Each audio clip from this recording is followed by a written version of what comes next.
Dalam kitab Al-Fawaid karya Imam Ibnul Qayyim Al-Jauziyah, beliau menukil perkataan salah seorang sahabat Nabi yang mulia, Abdullah bin Mas'ud radhiyallahu anhu, di mana pada suatu ketika Abdullah bin Mas'ud radhiyallahu anhu berkata, "Utlub qalbaka fi salasati mawatin.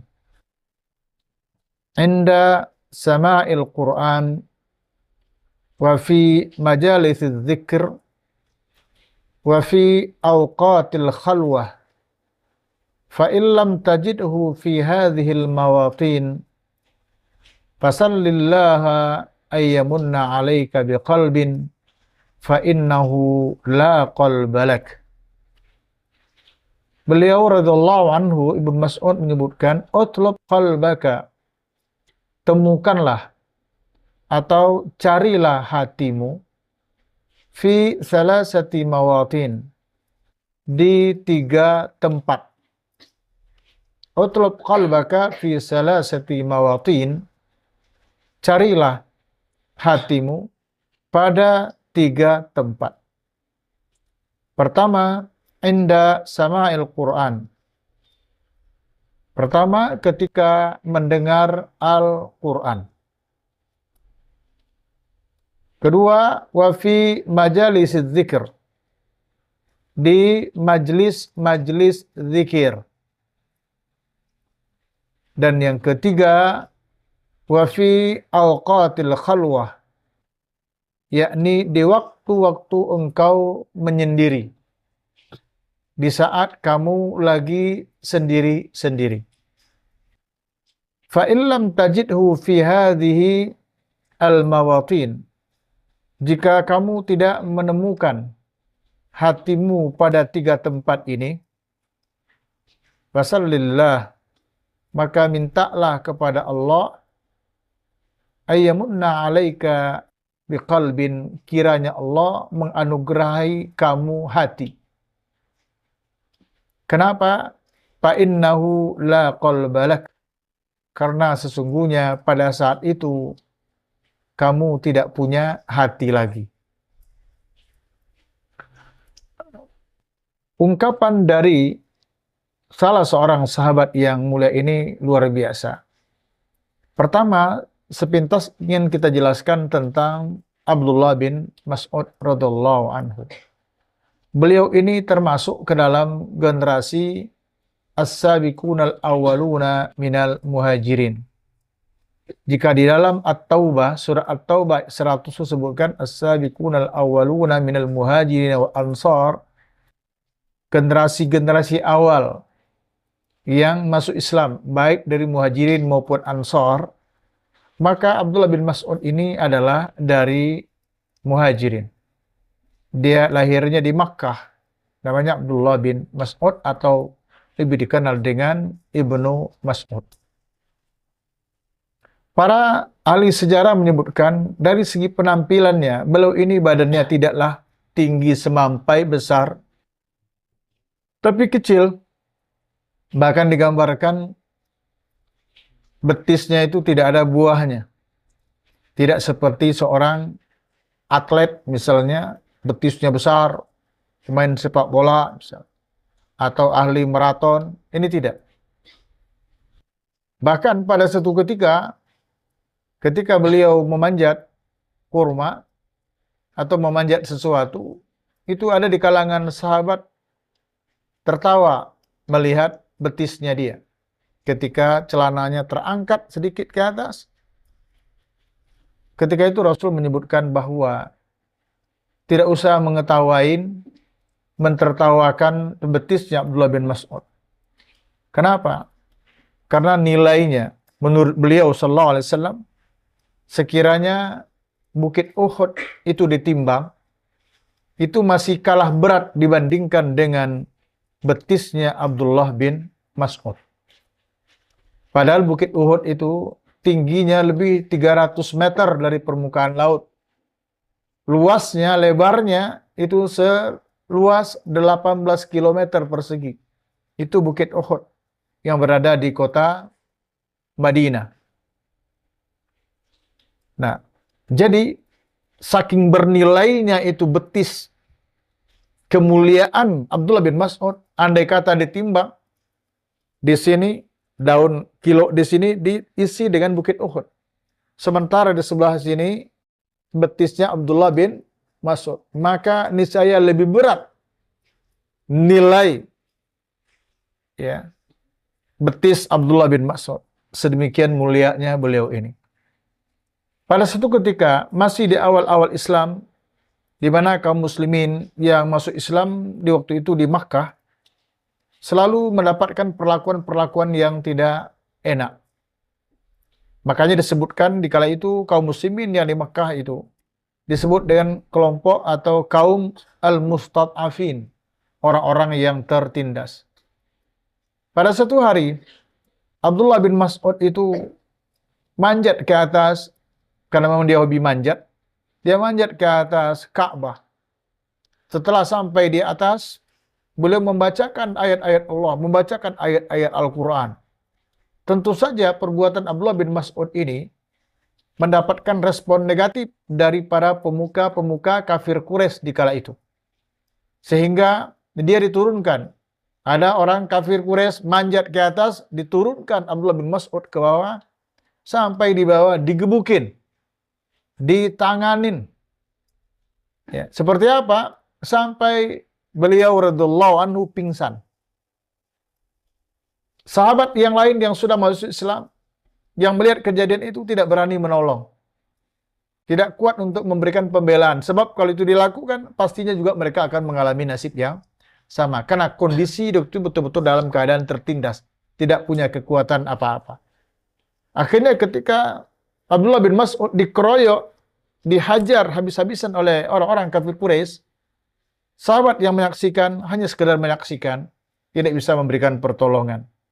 Setelah pingsan, orang-orang kafir Quraisy tadi pergi, barulah para sahabat menolong dia, diselamatkan dia, dan dibawa ke tempat Rasulullah SAW.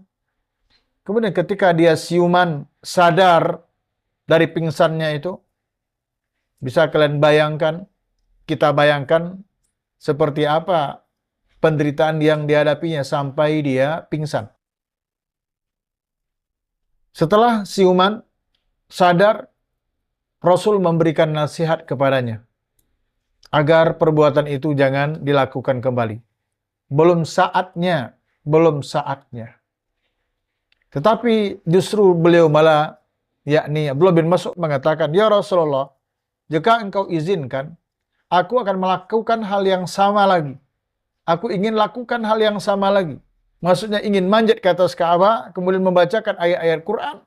Untuk apa? Supaya orang-orang kafir itu tahu kalau kebenaran itu sudah datang. Ini antara lain, ya, keberanian beliau yang sangat luar biasa. Ketika perang Badar terjadi, dia ikut dalam perang Badar. Ya. Jadi panjang sekali ceritanya, tapi sepintas itulah gambaran. Dan dia termasuk periwayat hadis yang cukup banyak.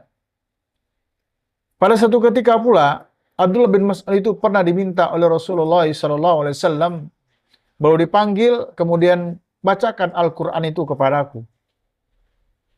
Abdullah bin Mas'ud mengatakan, aku kaget. Dan aku katakan kepada Rasul, ya Rasulullah, bukankah Al-Quran itu diturunkan Allah kepadamu? Tapi kenapa aku diminta untuk membacakannya kepadamu? Kata Rasulullah SAW, aku ingin mendengar kembali seperti apa Al-Quran itu diturunkan. Dan aku ingin mendengar dari orang lain yang membacakannya. Kemudian kata beliau, saya membaca Al-Quran. Sampailah kepada satu ayat. Ya, di dalam surat An-Nisa. Fakaifa idza ji'na min kulli ummatin bisahidin wa ji'na bika ala haula'i syahida. Yauma izin yawaddul ladzina kafaru wa asar rasul law tusawwa bihimul ard wa la yaktumunallaha hadisa. Bagaimana jadinya? Fakaifa idza ji'na min kulli ummatin bisahidin. Bagaimana jadinya, kata Allah, Kalau setiap umat itu aku datangkan seorang saksi. Wajibna bika ala haulai syahida, dan engkau aku jadikan, kata Allah, sebagai saksi terhadap mereka semuanya.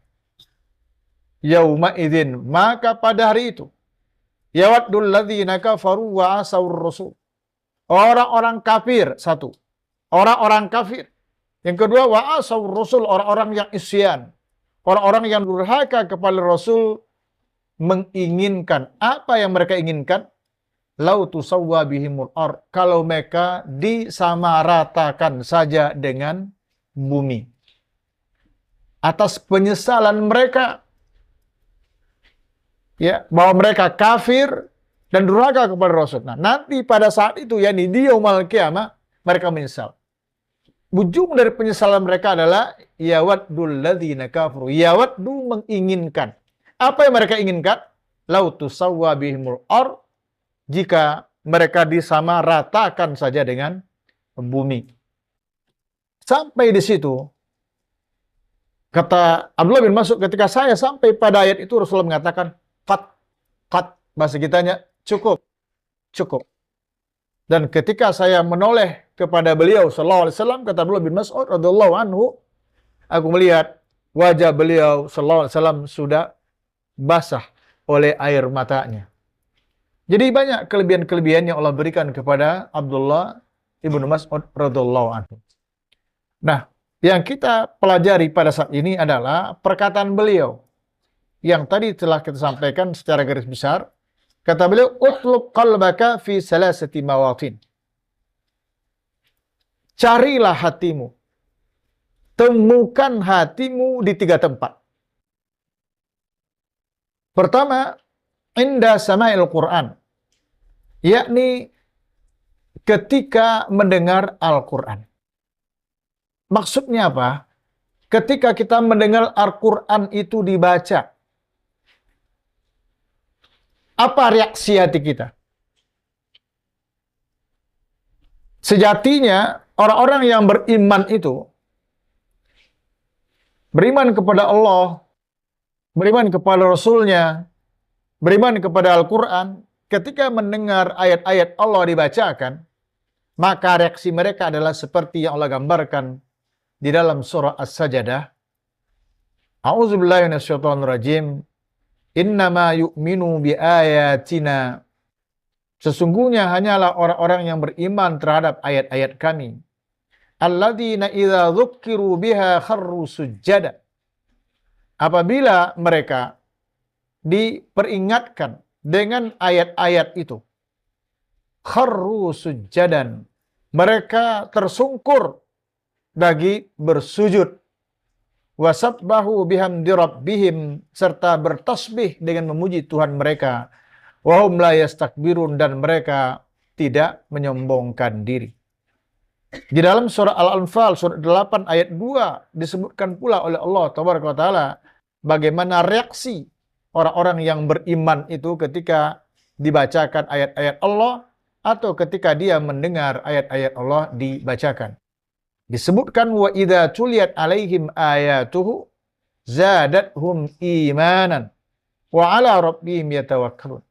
Apabila dibacakan kepada mereka ayat-ayat Allah, apabila mereka mendengar ayat-ayat Allah dibacakan, Al-Quran, zadathum imanan, bertambah keimanan mereka. Masya Allah, tentu saja ini membutuhkan telaah yang mendalam.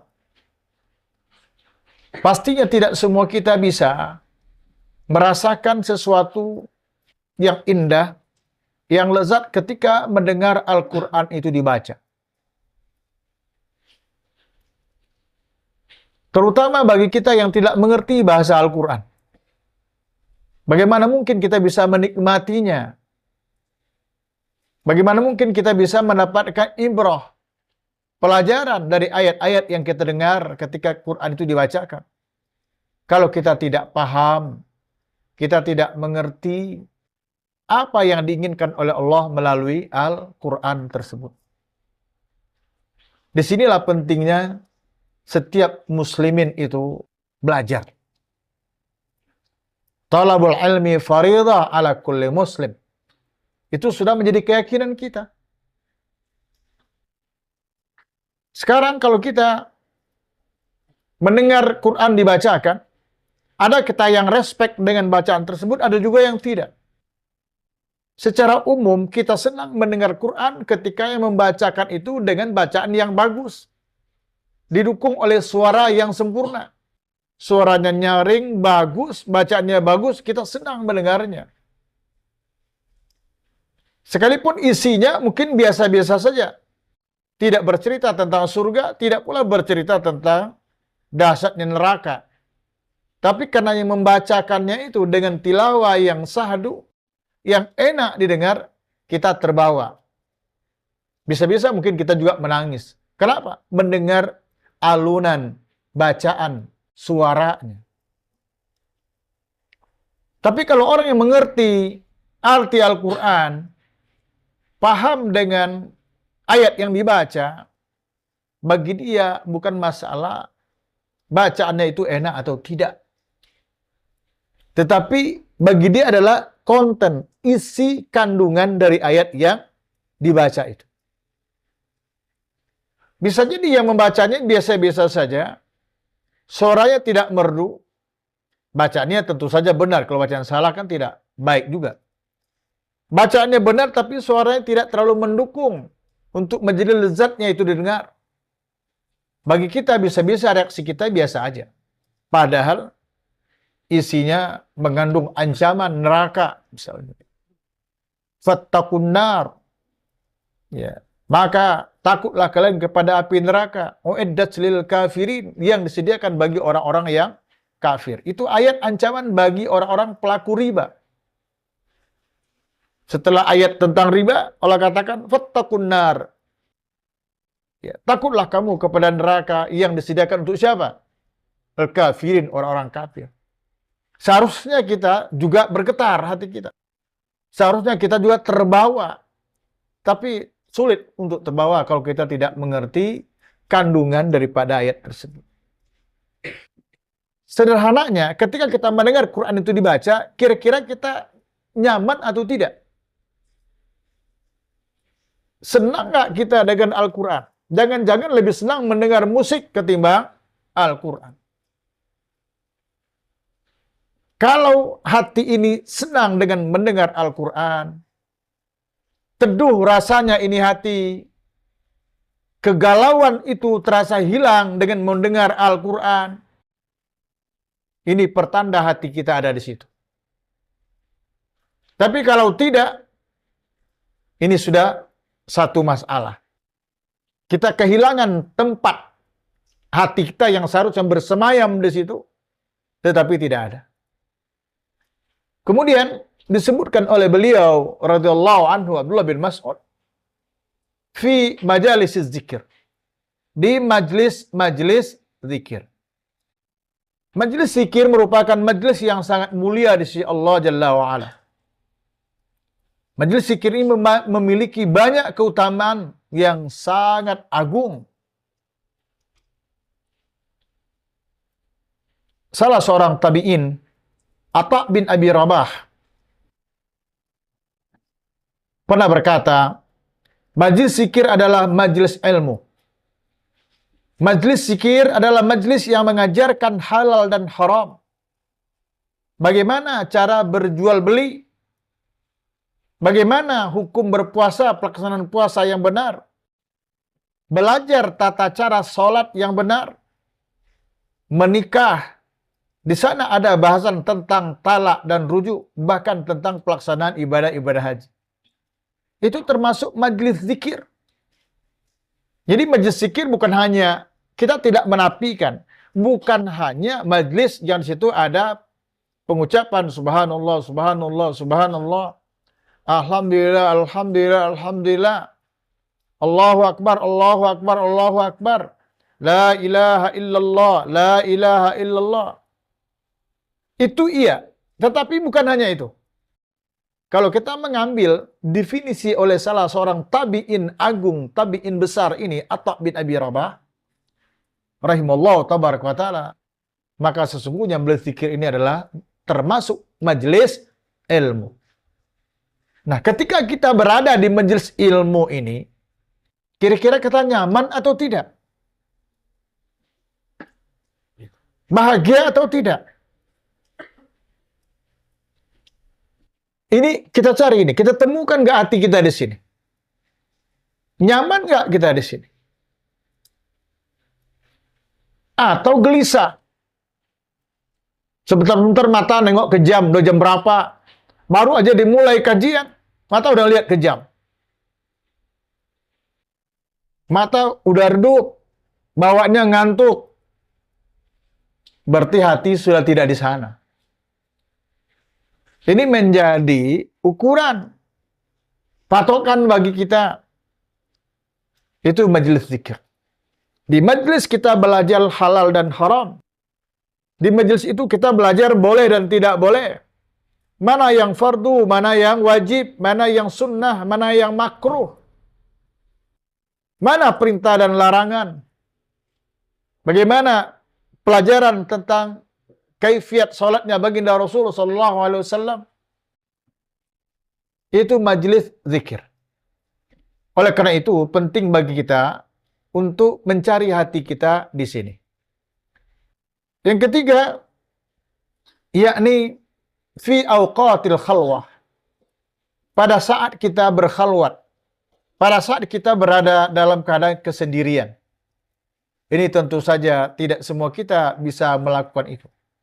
Para ulama selalu mencontohkan ini. Biasanya kita mencari kekhusyuan, kedamaian itu adalah di penghujung malam, menjelang masuknya waktu subuh. Yakni di saat melakukan qiyamul lail, sholat malam, bangun jam 3:30, bangun jam 2:30 atau jam 3 dini hari, kita bangun, berwudu, sholat, tahajud, bermunajat, memohon kepada Allah Jalla wa'ala, meminta ampun kepada Allah atas segala dosa dan kesalahan kita. Di saat itu, nyamankah kita atau tidak? Menikmati nggak kita di saat-saat di penghujung malam itu? Syukur-syukur di saat itu, air mata ini bisa menetes. Di saat kita merenung, betapa banyaknya karunia Allah Ta'ala yang telah Allah berikan kepada kita. Dan begitu sedikitnya rasa syukur kita kepada Allah. Tidak berbanding lurus antara karunia yang kita terima dengan syukur kita kepada Allah. Tidak berbanding lurus dengan banyaknya nikmat Allah kepada kita dibandingkan dengan ketaatan kita kepada Allah Tabaraka wa Ta'ala. Oleh karena itu, kata Abdullah bin Mas'ud radhiyallahu anhu, disebutkan, fa illam tajid fi hadhil mawatin. Kalau kamu tidak menemukan hatimu di 3 tempat itu, maka mintalah kepada Allah, mohonlah kepada Allah, ayyamunna alaika biqalbin, kiranya Allah menganugerahkan kamu hati. Kiranya Allah memberikan kamu hati, minta kepada Allah, hadirkan hati kita kembali. Kenapa? Ba'innahu la qalbalak. Karena sesungguhnya, hakikatnya, pada waktu itu, kamu tidak lagi punya hati. Nah, inilah hal-hal yang penting kita pahami nasihat dari baginda Abdullah bin Mas'ud radhiyallahu anhu. Tentu saja kita berharap ini tidak mudah memang, sekali lagi ya. Ini tidak mudah untuk melatih kita, untuk menempatkan hati kita bisa memahami, menikmati Al-Quran dibaca, bisa kita menikmati ketika hadir di majelis-majelis zikir, di majelis-majelis ilmu, majelis yang dibanggakan oleh Allah bersama para malaikatnya di langit sana. Tentu tidak akan datang seketika. Membutuhkan barangkali latihan-latihan, ya. Kemudian apalagi di saat sendiri-sendiri. Orang yang tidak terbiasa menangis untuk memohon kepada Allah, sulit bagi dia untuk meneteskan air matanya, sekalipun dalam keadaan sendiri-sendiri, bahkan di penghujung malam. Tetapi anak-anak sekalian, ada jaminan dari Rasul. Ada 2 biji mata yang tidak akan disentuh oleh Allah kelak dengan api nerakanya. Pertama, biji mata yang meneteskan air matanya di saat dia berzikir sendiri-sendiri. Yang kedua, biji mata yang begadang di medan tempur, berada pada garda terdepan, menjadi penjaga dia. Di saat orang istirahat dia tetap berjaga, begadang di situ. Dua mata ini tidak akan disentuh oleh neraka kelak di yaumul kiamat. Mudah-mudahan kita semua bisa memahami kaedah-kaedah penting di dalam ini, yakni paling tidak mohonlah kepada Allah agar Allah jadikan hati kita berada pada 3 tempat itu.